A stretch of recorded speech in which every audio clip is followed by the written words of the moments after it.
And we are live again. Let's take a look. I'm gonna go live on Instagram, and I find myself saying the same thing every time. Must be kind of boring when you see if you've watched my other videos. Okay, we are live on both the platforms. So, hello everyone, and happy Thursday. I'm kind of feeling like the weekend's already starting. It's been a pretty busy week, and I want to share with you some candid and realistic not realistic, but just very big updates. And we have some interesting challenges with the release of a new product. So her protein is here. We released it literally last week, and we are selling through really, really quickly. So, like for any business owner, it's a good problem to have, because on one hand, I'm excited that you guys are loving it and you trusting us. And even though we have 0 reviews on our website, you just going and getting it. And so I want to thank you for all your support and trust in us and our product and what we stand for. I cannot tell you how incredibly grateful I am.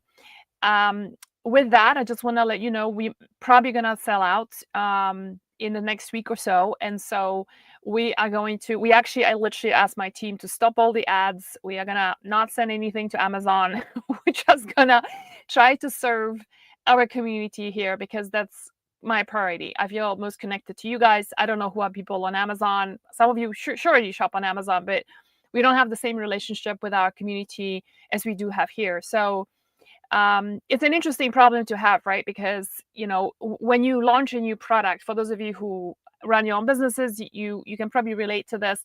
When you launch a new product, you just never know how it's gonna go. Is it gonna be super successful, or is it gonna be like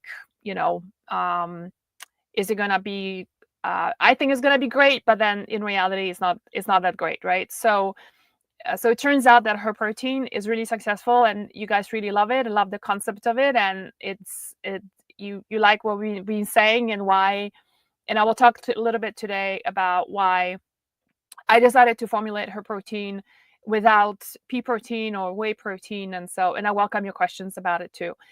So it's a good problem to have, but we also are then facing a situation where we're gonna be on a pre-order for a while too. So and as you know, it's like you can't just like press a button and have the product tomorrow.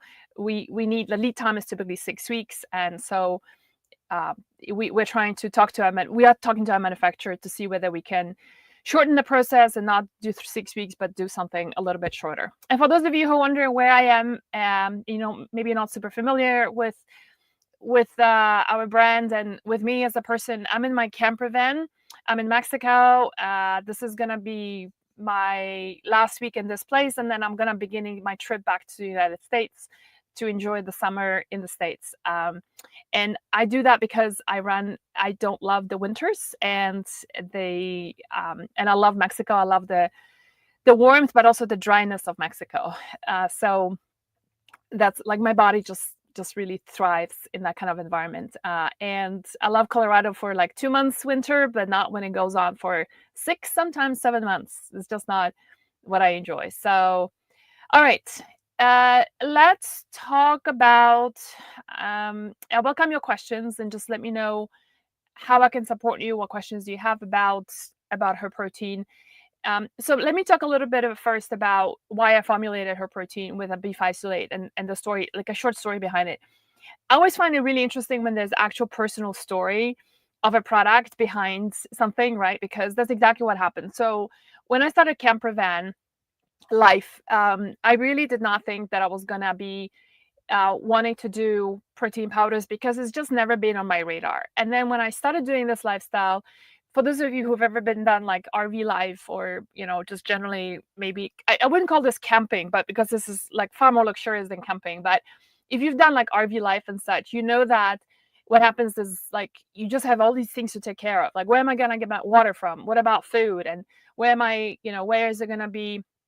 In Mexico, you have to have special kind of water for drinking, right? So you can't just like get it from anywhere. And then in Mexico, you don't have like one supermarket. You're gonna go to one, carniceria to get your meat, and another verdureria to get your vegetables, right? Fruteria to get your fruits. And And so you end up spending a lot, I end up spending a lot of time just running around doing stuff. And my entire day is just, dedicated to logistics. And on top of that, I run a business, right? Like I actually do the hours. Like I'm not a part-time, um, oh, I've gone black. Okay. I'm not a part-time, business manager. I actually run the business full time. So it became really apparent to me that would be really nice if I could streamline and simplify my meals. And when I went to shop for protein powders, all I could find in the grocery stores were both United States and Mexico. Mexico, the selection is a lot lesser, was pea protein or whey protein. And so so let me talk a little bit about why I decided not to go with pea protein, because I know many of you here are using pea protein, and there's always a big question that we get, like, why not pea protein? What's wrong with? There's nothing really wrong with pea protein as such. If it serves you well, if you feel good doing it, great. Like, don't change anything. As they say, don't change if something ain't broken, don't change it, right? But if it doesn't make you feel good, or you're looking for something else for whatever number of reasons, then know that there are options, right? So the reason why I didn't do pea protein is because I struggle with it on a few levels. One is I always remember that I have a couple of colleagues who were big promoters on pea protein back in the day, and both of them developed like a sensitivity to legumes. They just could not do any legumes, no beans, no peas, no lentils. And I thought that was really interesting. And then, when I dove deeper into the research, peas are not the easiest to digest. But most importantly, as I'm going through perimenopause, because last year I was still like going through the hell of a perimenopause, I just wasn't feeling like pea protein was giving me the full protein, all the amino acids that I needed in order to really help me build muscle. So for those of you who follow me for a while, you know that I'm all about like when I'm 85 years old, I want to be independent. I want to be strong. I don't want to be shopping in an aisle for laxatives. I want to be vibrant. I want to be able to take care of myself, and hopefully I'm to my 90s or so, right? So in order for that to happen, the work has to start now. Like there was this great meme that's going around on the internet. Maybe you saw it, that said, the Alzheimer's starts in your 30s. That dementia, that starts in your 30s, right? That broken bone in women, that your osteoporosis, that starts in your 30s, right? And so on and so forth. And I thought it was so powerful. And the same thing goes with aging in our, weak little menopausal lady. That starts now and is already started. And so I'm 52 years old.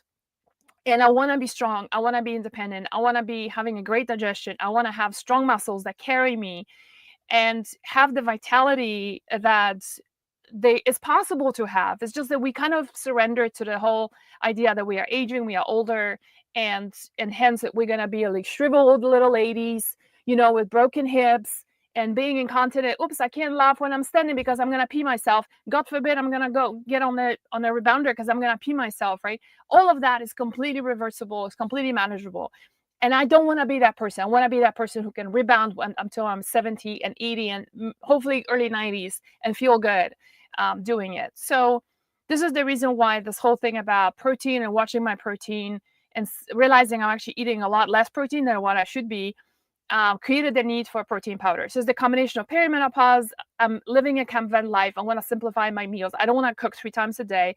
Plus, you guys, like, my kitchen is tiny. I mean, this is my kitchen, right? So it's not a lot of space. And my fridge it's sizable, but, it's not great. It's not a normal size kitchen. So so when I went to the grocery stores, I'm like, man, these pea proteins are just like, apart from the pea protein was one of the problem. Incomplete proteins, hard to digest. To me, it tastes like absolute crap. Like I felt like I was eating ground out furniture. And then they tried to mask all of this with all these different flavors, and there's a lot of them also had a lot of synthetic vitamins and minerals. It just really did not speak to me. And then the other thing I found, a lot of the brands that are also super popular, I'm gonna do a reel about that, is that like they have all these big superfood claims like, oh, it's got acai and maca and reishi mushrooms and whatever, right? And the truth of the matter is that actually the amounts are so minute that doesn't really matter. It doesn't really do anything for your body. If you just put like a little tiny pinch of turmeric in your next drink, right? I mean, you really think it's gonna make it anything for you? No, most likely no.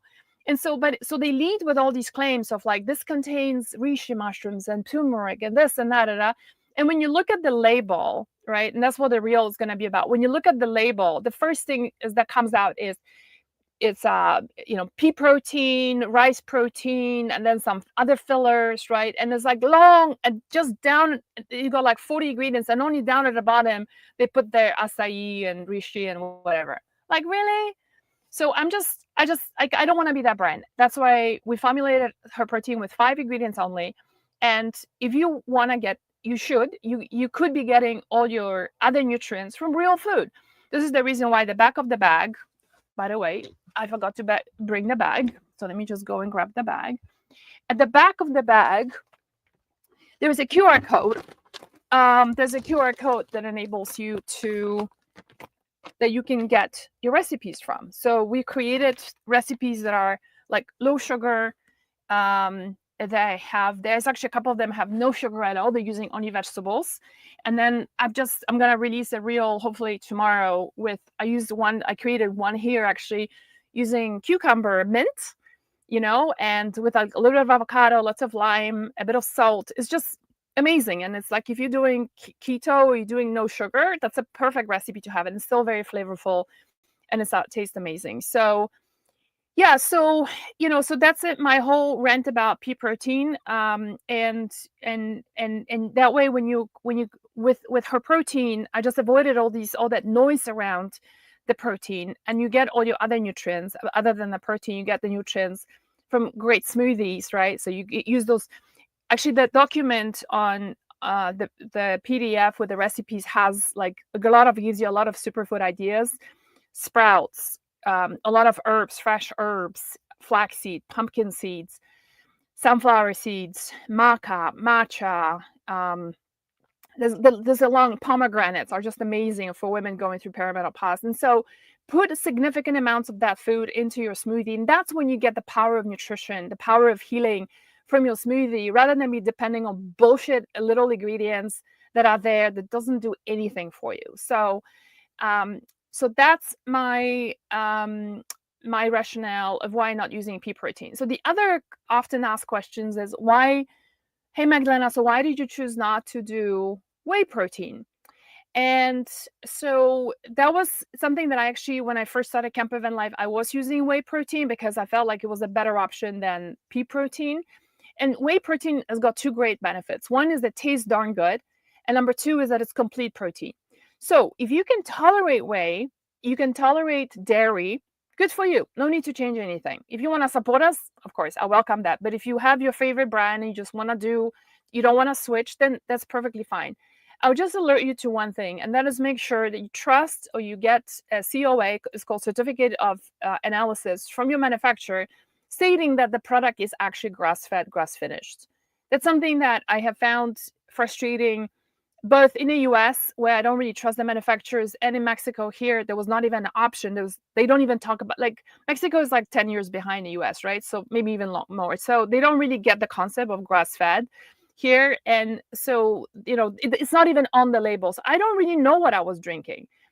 The end result was that because I don't tolerate dairy very well, I ended up having zits on my face, which is, I know it's an inflammatory reaction of my body, and I started getting constipated. And it's no bueno to be constipated when you're in perimenopause, or any time in your life for that matter, is because you're recycling all these hormones all over again, right? And I have a tendency to be estrogen dominant. So then 2 months after using the whey protein, I started feeling like my breasts were hurting a lot. And in my case, it's a typical case of estrogen dominance, where I'm recirculating those estrogens, not pooping them out correctly. And the end result was that I gave myself estrogen dominance because of drinking whey protein. So I'm explaining all this to you because really, when I set myself a goal to create a protein powder, I had all these different options to work with, right? So I'm not bashing them because I want to go and put down my competitor. I'm just sharing with you my thinking process and evaluating something that will be the best first for me, because I want to make it for myself first, and then for the community. So the larger part of you, for those of you who depend on protein powders, you have access to a really good, clean one. So so that was the so with the whey protein, the other thing I just want to mention is that dairy sensitivity is an interesting one, because a lot of people have whey sensitivity but don't really um, know that they have it. And Heidi is helping me here today. Heidi, do you want to just put up some notes on it, like when I'm talking about, for example, sensitivity to dairy? Let's talk about that. By the way, my dog is super comfortable, and even though I'm like kind of irritated on the call today, I don't know why. Maybe it's because I'm talking about all that. Whey is not good. Pea protein is not good. And my dog is like, whatever, mom. You know how dogs sleep like this when they have like when they're super relaxed. And I mean, these my dogs have like the best life, man. I tell you. All right, so I was talking about whey, and one of the interesting things about dairy is that a lot of people actually have a sensitivity to it without realizing this. Did you guys know that constipation in women, which is so common and is so not okay, is one of the biggest culprits of having constipation is actually dairy. And dairy, one of the reasons why dairy is a real, it's a challenge, is because, have you guys heard of like the casinomorphins? Casinomorphins is basically, it's like they act on the receptors same as heroin, and they're like pain numbers. So that's why like mac and cheese or ice cream is your feel good kind of a food, right? It's your comfort food.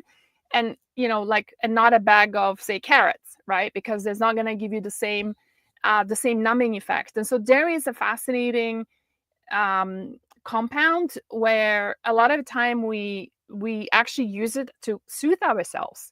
That's why, like, mother's milk, right? If you think about it, and so on. And so dairy sensitivity, are we able to get the banner out about dairy sensitivities? Dairy sensitivity is actually really underestimated. So constipation is very often caused by dairy. Could also be a lot of different skin issues. So, for example, people who have rosacea, eczema, a lot of times it's an inflammatory response of the skin, which could be due to dairy. I'm not saying dairy is the only cause. There could be a lot of other causes, other food sensitivities like eggs or dairy or sugar, but dairy is one, I think, very underestimated. A lot of the GI problems we talked about, whether it's gonna be bloating, constipation, having burping, right? And a lot of people, like women, get bloated after having a smoothie, and they just assume like, hey, it was healthy, so there should be nothing, bad about that. For those of you who have autoimmunity, it's one of the big requirements of being on a an autoimmune protocol is to get off dairy, at least for a period of time, right? So it could be anything else also, from like sudden headaches. Like, one of my sensitivities to dairy was manifesting in form of having acne, and I was having severe migraines. So that's something that, now I can have dairy once in a while, but if it's like often, like whey, that was giving me a lot of constipation. I started having zits on my face. So it's kind of fascinating. Has any one of you here like made the connection between dairy and how you feel? And what are some of the side effects that you might be getting? I'm curious. If you know, do share it, because I think it's one of the most underestimated food sensitivities, but it's also one that a lot of people, I think, are in denial about, because like I said, it's a source of a lot of comfort. So let's see what else. One other thing that actually Heidi just put out here, the way allergies can lead to, and there's also not just allergies, but also way just sensitivity, which is like a delayed reaction, can lead to a range of symptoms, including itching, hives, swelling, difficulty breathing, especially individuals with asthma. So that's very true. One of the things that they're discovering now, that a lot of kids who have asthma, there's actually a dairy sensitivity as well, right? So as you can see, I just feel like whey just carries too much of that dairy load, and just too many people having too many problems with it for me to seriously consider it as a candidate. Plus, it wasn't agreeing with me, so I want to make it for myself, right? So I want to drink it too. So that's where I started doing more raw research. Let me just cover maybe one more. That's collagen. So I know many of you here, I've actually met a lot of women when I was creating the product, and they're like, oh yeah, I'm covered. I do collagen. So here's an interesting thing about collagen, and it's kind of, again, it's misleading marketing. And it's funny for me to talk about this because I don't know if many of you probably don't know, but I used to work for an advertising agency. So I was the girl who was very much focusing on the front of the product, like what goes here, what wording, what color, what presentation, how are we going to get the customer to respond? And now I'm the girl who are like, you're going to look at this boring stuff at the back here, because that's what the truth is. So one of the things that's been coming up for me with collagen is that, like, some of the largest collagen companies, they call it collagen protein. And that's actually very misleading, because protein needs about 19 amino acids to be a complete protein. And collagen is nowhere close to this. Collagen is great. It's got a space, and I'll tell you in a second what it is, but it's not a full protein, okay? So if you want to protect your physique and you want to have a good metabolic, protect your physique as in protect your muscles and grow your muscles and strengthen your muscles, and you want to keep up the metabolic momentum that you're creating in your body, which, by the way, is connected to your muscles, right? So your muscles are like your metabolic powerhouse. Then collagen ain't gonna be it. And that's the misleading part that I feel like the manufacturers of collagen are doing a disservice to women. Why? Because collagen has got 3 to 4 amino acids, and that's it. And those amino acids are all derived from, are great for skin, for hair, and for your nails. That is it. It's derived from a part of an animal, which is exactly that. Is the skin tissue, is the connective tissue, and that's typically whatever you eat from the animal is what benefits you, right? So, like, there's some examples I want to give, but they're kind of gross. So anyway, I'll skip that. But so what so I'm not saying stop doing your collagen. I think that's great if you feel like it helps you with that elasticity of your face and helps your nails and your hair, then great. But do not hope for collagen to be actually helping you with strengthening your muscles, with your metabolic health. Okay, so I just want to be clear on that. So again, collagen was off the list for me. And then, there's some other things like pumpkin and hemp and all that. Again, it's all incomplete protein. And so that's when my research, I came across beef isolate. And I don't know why more companies don't use it, because all the results I found are very comparable to whey protein. It's a complete protein. It doesn't taste bad at all. It tastes, in fact, the one that we got from Sweden actually tastes really, really good. And and it does exactly what I wanted to do. And so then we formulated that with a couple of other things, specifically making that for women in perimenopause. So let me yes, so our beef isolate comes from cows that are grass fed, and they are coming from different EU places, and they are all syndicated, and the actual powder is manufactured in Sweden.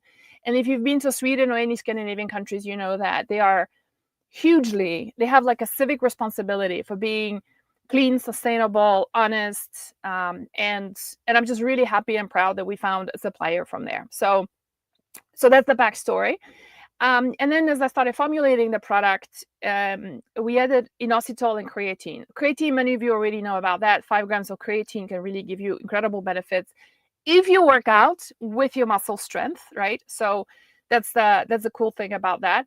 But here's another kicker. I want to just share with you about inositol, and a true story. It was actually my colleague and a friend who recommended to look into inositol. So I did, and I was sitting in the airport and taking a flight to Mexico City to meet up with some girlfriends. And I swear to God, I missed my flight because I was sitting behind a computer, and the amount of research I started reading about inositol for postmenopausal ladies, not for, some of you might have heard about inositol for like fertility and women with PCOS. I'm not interested in that. Okay. Like, we are not here for fertility. And those years are gone, right? Like, we are kind of interested in the moving forward. Like, what's there for postmenopausal women? Turns out there's actually research on that. And it's all on our website, by the way. If you go to welena.com, you click on the her protein page. We actually have a section with quotations of the PIMID studies. And I was like, oh my God, this is incredible. Like, how come I never knew about this? And when I say incredible, is that how it helps with metabolism, how it helps to upregulate your sensitivity to insulin, which is a great thing. So it regulates your blood sugar levels, which most of you, it's a struggle. And this is the reason why we put on weight unreasonably in perimenopause, why you have belly fat, is all the blood sugar dysregulation. It also helps with mental sharpness. It also helps with all that metabolism. And I was just like, wow, this is incredible. I want to put it in. It tastes really good, really, really good. Like it's got like the sweetness to it, you know? So, yeah, so I missed my flight and then had to buy a new ticket, which, as you know, being at the airport on the same day is extremely expensive. And I completely wasted half of my day. But, you know, I was just, that's just how I was so enamored by, or taken aback by how incredible inositol is. So this is the reason why we put it in. There's 2 types of inositol we put in, and it's based on the ratio that the studies have been based on. So that is it. And is there a question about is her protein good for hair, nails too? Yes, it is. So it contains all the same amino acids that collagen does, plus it's got all the other amino acids. And for those of you, we've been getting even emails saying that if we can show the breakdown of the amino acids. If you're really interested in that amount of information, just email us to support@hormonesbalance.com, and we send you a screenshot of the protein profile of all the amino acids that are there. Let me go over to Instagram and see if there's any interesting comments or questions. So here, who here has we started selling her protein last Thursday, and so I think some of you who purchased it early, you might have already received it. Let us know if you have tried it, and what do you think? Okay, so one of the couple of other things I want to just mention on today's call, let me see what's the agenda for today, is okay, so let's talk a little bit about smoothies in perimenopause. And so for those of you who are coming a little bit late, there is a QR code at the back of the product, so just scan it. And then actually when you purchase it, we also send you immediately an email with a link to download the recipes. So it's there. And I am a big fan of really reducing sugar as much as possible. And when I say, like, my personal goal in my own life is about 20 grams of protein, of 20 grams of sugar a day, no more than that. Sometimes I go even with less than that. And that's all in. That includes not added sugar. I don't even have like any sugar in my van, except for like some honey that I put in my morning tea. But I'm talking about all in. And, I think it's very misleading when people say, oh, keep your added sugar to 20 grams a day. Yeah, but then people load up on things like bananas and mangoes and this really high sugar fruit in your putting that into oatmeal and smoothies and such. And the next thing you know, you're consuming a lot more sugar. And here's the deal, you guys. Ask yourself, how did you respond to sugar in your 20s, right? Or 30s, when you were like, you could have summer is coming, right? So we all gonna have to do cocktails and mocktails and soft drinks and nice, whatever smoothies and drinks and stuff, right? And there's gonna be ice cream and all that, right? And remember how you felt in your 20s and 30s when you did that. You were kind of okay, right? And then try to do that now. You're going to go into sugar coma. You're going to put on weight like crazy, right? And it's almost like happens like literally within 2-3 days, you can really feel the difference. And the truth is that we just metabolize sugar differently, whether it's because your sensitivity to insulin has reduced, or whether it's because, and part of it, I'm writing about that in my book, just on this chapter, reduction, like as our hormones start changing, our insulin sensitivity starts changing as well. So yeah, sure, there are herbs that you can help to upregulate it. Inositol helps to upregulate it, right? And so do specific herbs can help with all of that. But just the easiest thing to do as well to support your body during this time, especially if you want to stay healthy and energetic, is to reduce your sugar to 20 grams a day, and that including the food you're consuming. So that means you can do quite a lot of things, like a lot of berries without low glycemic index, right? And all the berries are fantastic. And so our recipes in her protein are all based on low glycemic fruit. There is one recipe with the pineapple. The only reason why I use pineapple mint, and the reason why I use the pineapple is because pineapple's got bromelain, which is an amazing enzyme that helps with digestion. So that's like a digestive aid. there's a fairly small amount of that in there, and then the rest of it's all like the mint comes through, the lime comes through. So those are like pretty cool recipes. It's not run-of-the-mill recipes. I hope you're gonna enjoy them. There's, like I said, a couple of them that don't have any sugar at all. So for those of you who are doing keto, or you're really sensitive to sugar, you want to like get on a low sugar kick, then you're gonna love those recipes. A couple of things. Let me just say, Teresa saying, oh my gosh, I love this, but I have to run to work. I can't wait to try her protein. Cool. Well, try it sooner than later, because like I said, we are gonna run out probably in a week or two. So let's see. I'm just gonna pop over to Instagram for a quick second and see. I saw some comments there earlier. Can you expand on creatine? Yeah, sure. So creatine is, some of you might have heard of creatine in a negative way. Like it kind of depends on what's your sense of context. But I remember hearing about creatine like back in the 90s, when you see like these huge, dudes with these incredibly muscular upper bodies and ridiculously legs like sticks, because it was all about just being a big guy and doing creatine and then destroying their livers and blah blah blah blah blah, right? So I remember being like very cautious about creatine. I remember seeing the studies like a couple of years ago and thinking like, wow, this is, but again, like in herbalism, we say the difference between poison and medicine is the dose. The dose can make a difference between whether something is beneficial or something can be super toxic. So these dudes were doing like 100 grams of creatine, right? Because like more is better kind of a thing for their muscles, and it's destroying their liver. The dosage we are talking here about and what you find in her protein is 5 grams. That's it, right? So, and that's what studies have been shown, that it helps to rebuild muscle, it helps to build muscle, maintain muscle, and increase metabolism in postmenopausal women. But remember that those studies are based on women who do weight lifts. Does it make sense? Lift weights. Okay. They lift weights. They do resistance training. That means it's a short burst of exercise of putting stress on your muscles for short repetitions, 6 to 8 times at the most, and then backing off, and then doing it again and backing off. It's not running. It's not yoga. It's not going for walks. All of this is beneficial, and I love every one of them, but they have a different purpose.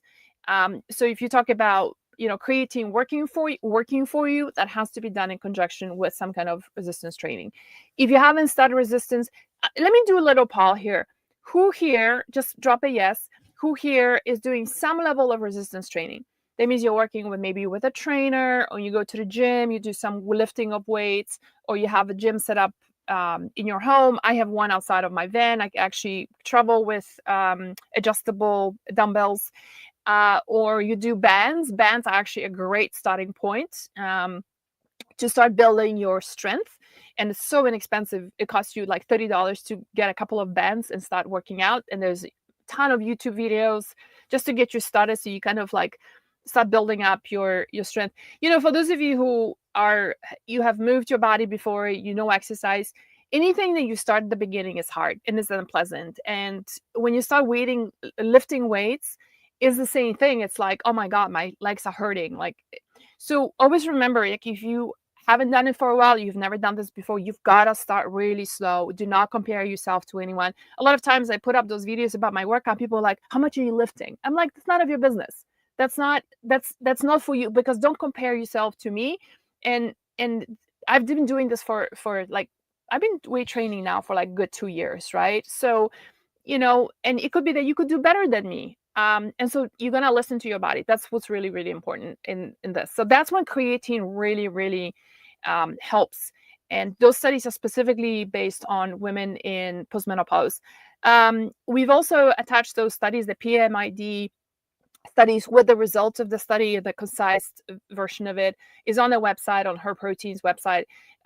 There's a ticker tape at the bottom that says wellena.com. You can just go there and then click on that, and you can't click on it, but just go to wellena.com, and then that takes you to Her Protein page, and you can see the studies are all pulled out there for you. All right, let's take a look. What else? Is creatine good for premenopausal women age 42? It works exactly the same way. It's just that it was cool to see for women in postmenopause. So yeah, and then Jem is saying I'm 54, 2 to 3 times a week. Okay, yes, you mean doing strength training? Yes, absolutely. That's great. That's pretty much ideal. And he's saying yes. There's not many yeses, you guys here. So it's like if you are not doing it yet, I just really, really, really want to encourage you to really start doing weight training. And I'll tell you, there is something so I feel like it's something so satisfying about, like, I don't know, like going to a grocery store and like picking up a bag from up above, right? And just like be strong or carry those bags, those heavy bags from a grocery store, right? And then just like putting in your car, and it's just so easy. In my van life context, it's extremely helpful. I could have hurt myself so badly if I didn't do weight training in the past, because there is so much of carrying things in and out of the van. And where you see is my bed. Under my bed, there's a whole area of storage where all my kitchen equipment goes, tables, my workout equipment, chairs, all that stuff, right? And huge gas tank and so on. My grill, it's a lot of carrying, and I've never gotten hurt a single time. And I attribute that to just being strong enough to being able to do that. If you don't weight treat, does creatine still work? No, it doesn't. This is what I'm trying to say. It's the studies have showed that you've got women who they do split testing for women who do not do weight training. It does not work. So yeah, cool. And so let's see, is there anything else that you guys would want to ask us, want to know about? The recipe that keep an eye out for a recipe that I've just sent it to my production team. They're gonna produce one that I just created here I use fresh cucumbers or Persian cucumbers. I love those Persian cucumbers. They're so like there's something like so sweet about them, and not sweet, but like, I don't know, they just taste better than a regular cucumber. So they're so flavorful. And so there was a whole bunch of mint. So I put mint, a bit of cilantro, a bit of avocado, lots of lime, a bit of salt, and then I used, of course, her protein as my protein go-to. And our protein is not very sweet, just to let you know. I made it in such a way that if somebody wants to do like savory, more savory smoothies, then that also works too. It's a little bit of sweetness, but it's not weird. So if you want something a little bit sweeter, you can add some monk fruits, like the monk fruit that I'm using that I recommend is from Now, and that's a clean monk fruit, does not have erythritol. That's one of the problems. That's one of the rebranding, labeling that just drives me crazy in the United States. When you buy a monk fruit and it tells you, and then you actually look at the ingredients list, and it's got, the first one is erythritol, right, which is a sugar alcohol, and which, of course, in our product we don't use any of that. It can give digestive issues. Not fully studied for long enough to rule out or confirm that it's safe or not safe for people with digestive issues. So I just don't want to play around with ingredients that I'm not sure about. So this is a nice clean. So you can always add a bit of monk fruits to your smoothie if you feel like her protein is not sweet enough and you're making a sweet smoothie. There's other cool recipes there that I think we have with cilantro and parsley and what is it? Cucumber and celery. So that was an interesting one. Surprisingly, our testers, I had a couple of testers testing recipes and they loved it.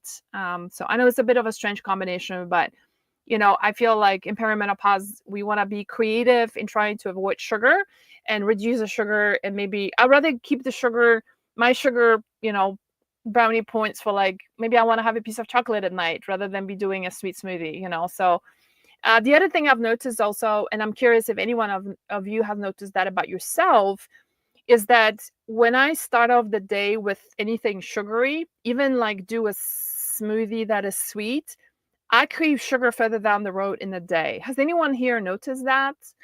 And on the contrary, if I do a smoothie that is savory, doesn't have any sugar in it, and in morning, my mornings, right? My breakfasts are always very savory. I eat breakfast like dinner. So if I have that, a savory breakfast, a savory lunch with the savory smoothie, then I don't crave sugar at all during the day, which is kind of like, especially at night and stuff. Like I don't feel like I need like a piece of chocolate. Um so Sonia is asking, is there some way you can explain how to take creatine and what brands do you recommend? I joined Life late. So, Sonia, there's, I used to use Thorne creatine before her protein came about, and ever since I created her protein, we actually have creatine already included in here, so you don't have to spend the money getting that. And there is every scoop has got 5 grams, so that's exactly the amount that studies are showing improvement. And then Kari's asking, is erythritol from sugar? No, it's a sugar alcohol, so it's a processed sugar, and it has been unfortunately linked to a lot of issues with GI problems.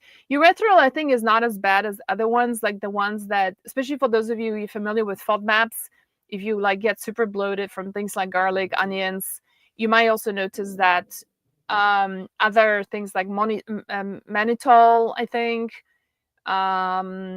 xylitol is making you really gassy too, because I think they're also high in FODMAP. So just to be, conscious of that. I also just believe that the studies have not been done long enough, at least for me to consider that putting that into our product. That monk fruit really, it's not like so much of it and so obvious for it just to taste weird. I don't know about you guys, but like I don't love stevia. Stevia is not my favorite thing.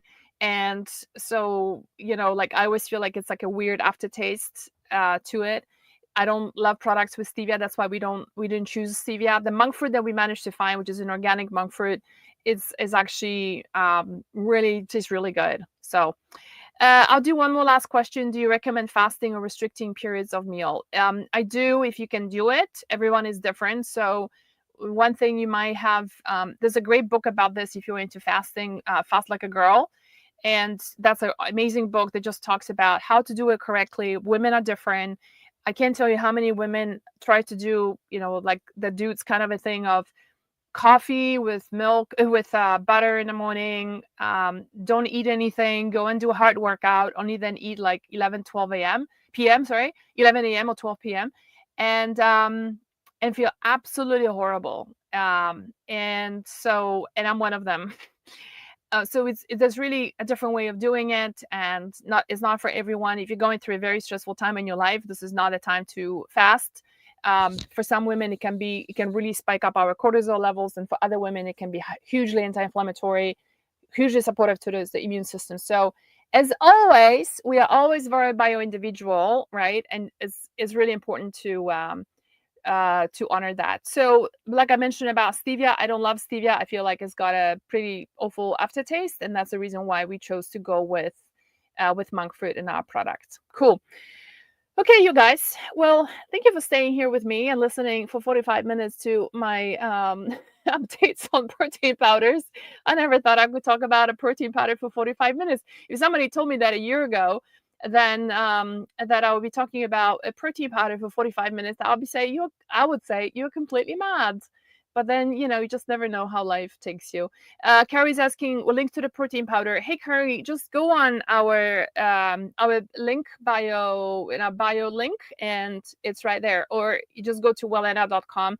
The ticker tape at the bottom of the thing, it says wellena.com. Just click on that, and not click, but just go there to this website. And it's going to be there. For those of you who are coming a little bit late, I was just sharing that we have a good problem, and that is an interesting challenge that a lot of times business owners have, and that is that we are selling a little bit too fast. So we are going to sell out. We are talking to the manufacturer next week to place another order, so that we are probably going to run out just because the lead times are such. So we're working diligently for that not to happen. It's an interesting challenge to have for any business owner, because I'd rather have too many sales than no sales, but it also comes with its own set of challenges. So just sharing that with you so you're not disappointed. Yeah, so but we do have it in stock right now. All right, you guys, I mean, just look at this girl. Hi, girl. Hi, you want to go for a walk? I think she's ready to go for a walk. All right. Yeah. Or are you gonna get kiss? Okay. All right. So thank you for being here today, and I will see you guys soon. All right. Have a great Thursday and going into the weekend. Take care of yourself on the weekend. Do something really nice for yourself, something really caring and self nurturing. All right. Bye for now.